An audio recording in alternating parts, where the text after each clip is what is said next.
Well, guys, I got an interesting story what happened today at Lowe's. If you're interested in a health update, there will be one at the end of this video, so stay tuned to that if you're interested in it. This morning I had to go off and do my blood work and all that and do your pre-admission for my neck surgery that I'm fixing to have. And on the way back home, we had to stop at Lowe's to order a propane heater for a job that I'm doing. Well, I ordered the heater. Now I walk around and look at some blown in insulation. So I walked back up there and I asked the lady, how many bags of blown in insulation do I have to buy before I get a free tool rental, to blow the insulation in, the tool that blows it in.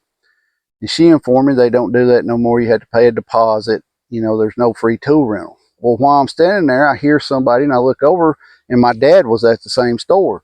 And he's trying to exchange two Craftsman ratchets, a 1/4 inch that busted and another one that was grinded. And they're going at it pretty good, telling them that they don't have to exchange it anymore, that he needs to call this number or whatever. And my dad's saying, well, y'all sell Craftsman tools, your sign says, hand tools, lifetime warranty. And they're saying, well, we don't have the exact model. That one there, here's the best one. They told them one of them had rust on it and they couldn't take it back because it was a health hazard. Yeah. Now I'm standing there, and they're kind of going at it back and forth. My dad's like, well, what's going on here? Why are y'all selling Craftsman tools, but you're not, fulfilling the warranty? And they're telling them they don't have to fulfill the warranty. And I, just walk over there and I'm talking to my dad and talking to the people working there. And this one guy got kind of huffy and smart alecky. And I told him, there ain't no need in that. Y'all sell the tool, you should stand behind the product. It's no different, if you build stuff for someone, you need to stand behind the product. If you own a store and there's product in your store, you kind of should stand behind it, right? You're not going to sell junk. Most people won't. Some people will. Which I will say, Craftsman's not made in the USA no more. As far as I know, they're owned by Stanley Black & Decker and probably made overseas now. But needless to say, he didn't get his ratchets exchanged. And when we walked out and he got in his car and left, and I left, as I was pulling out of the parking lot, guess what was pulling in? The police. Yeah, they had called the police on him. He didn't get out of frame with them or nothing, he just arguing with them. But guys, that kind of shows you the way things are now, right? A company, and I understand, now it's not made in America. Back in the old days, I even had a situation 15 years, 20 years ago when Sears was still around. I had my grandfather's old 3/8 ratchet and it broke on me, and I took it back to Sears and the guy said, we don't have the exact model, but here's a close one to it. And he gave me my grandpa's ratchet back with it because, like he said, it's kind of sentimental to you. I'm like, yeah. He said, just keep it. But things aren't like that anymore, are they? They're not. I will say that the only tool that I personally like now is the Skill 12-volt line. Some of you are going to say that's, it's not powerful enough. For what I do, it works. And plus I still have corded tools. And I did have a warranty issue with the Skill 12-volt line. My battery charger quit charging and I was able to call them, and within 2 days they sent me a new charger. I think they have a 3-year battery warranty. I know the tool's a 5-year warranty, but they were quick on their warranty. And this is not a promotion for Skill, but I'm just telling you the experience I had with it. But with that happening, it got me to thinking just how bad the world is, right? People don't stand behind their products. And you got people that's probably untrained working there that don't really know what they're doing, and they don't understand a tool exchange or a lifetime warranty. Now, I will also say while I was there was another guy standing beside my dad that had bought something 2 days ago. He had his receipt, and it had broke. And he brought it back and was wanting his money back. And they told him they would not give him his money back. He had to send it to the manufacturer. And this guy is like, hey, I just bought this here. And it just showed me they don't stand behind what they sell, right? That's where we're at in America.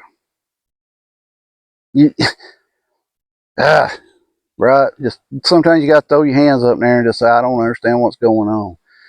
Guys, here's your health update for those that are wondering what's going on with me. My surgery was originally scheduled for October 31st. They've moved it back to October 21st, and they're going to fuse C4 through C7 in my neck. It's giving me a lot of issue. I don't have no strength in my arms. I can get them up, but to go all the way up, I really got to push them. Like the other day, me and my youngest son was putting insulation in the shop, in the ceiling, and just doing that, you know, your shoulder, neck starts burning and everything. But we've been real busy here. I know a lot of y'all's like, you ain't putting no videos up. What's going on? We're still paying attention to what's going on in the world, but we've been super busy here trying to get everything that I can possibly get done before this surgery, because it will put me down for a while. But the doctor assures me it's nowhere near as bad as when I had my lower back fused, my L4, L5 fused back then. He said that it'll be nowhere near as bad as that. You'll be able to get up and move around a little bit sooner, and it'll be painful, but it won't be as bad as that. He said the worst pain hopefully you're going to have is your throat's going to be real bad sore, and you're going to have trouble swallowing because they're going to go in the front of my neck here. Now, we've got several trees here we've got to get cut down. Most of them's big pines and a couple of maples in them. And we got to do that tomorrow. I may film some of that. I got a buddy coming over that's going to drop them. The reason we're going to cut the pines is I'm scared to death because two of them's leaning towards the house and the power line. And I just know if we don't cut them, we'll get an ice storm. And these big trees will fall on the power line or the house or both, right? But luckily, there's a bunch of logs in them. We should get a pretty good bit of logs out of the pine and this big maple. And some of you are like, what do you want the logs for? Well, there's a sawmill sitting over on the trailer. I hinted about it a couple videos ago. It's a Max 36-inch sawmill. It hasn't been put together. We're going to try to get that thing put together before my surgery. And my youngest son will run it while I'm hopefully healing up from this surgery, so we can keep the income coming in, you know, while I'm down. But we're paying attention to what's going on in the world, you know. Hopefully when we get this set up, get these cut, get this set up, I'm hoping 8 to 12 weeks I'll be able to get back to running the sawmill and cutting and doing my woodworking and everything. Hoping. Probably sooner. I'm stubborn. I may try the woodworking a little bit earlier, but the sawmill, I'm going to push it off a little while. But probably while I'm healing up, I'm going to try to get more videos out, because I'm not going to be as busy as I've been. The last 3-4 months, we've just been solid busy every day. Every day.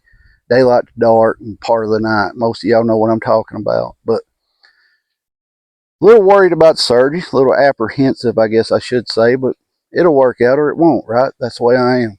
But for those that's been asking, there's your health update. And I'm hoping it works out. Like I believe it was a lady that commented that her husband had similar type surgery and he felt better immediately. I'm hoping that works for me like that. So guys, there's your video. We're not gone, and we're still not sure about the channel here. We're still having problems with it, but we're going to keep posting. And guys, keep your head on the swivel, be aware of your surroundings at all times, protect yourself and your family at all times. At that moment, you're the only person who can do it. Stay safe, keep prepping, and hey, I will tell you, the only tool that I've used and had a warranty that they actually honored was the Skill line. I'm not promoting them, but Craftsman and Lowe's, it's a 50-50 shot if you're going to get your tool exchanged. Stay safe, keep prepping. Thank all of you who's still commenting on videos. Welcome to the new subscribers. Most of you's not still here at 8:30, but if you are, appreciate it. Love y'all all. Stay safe.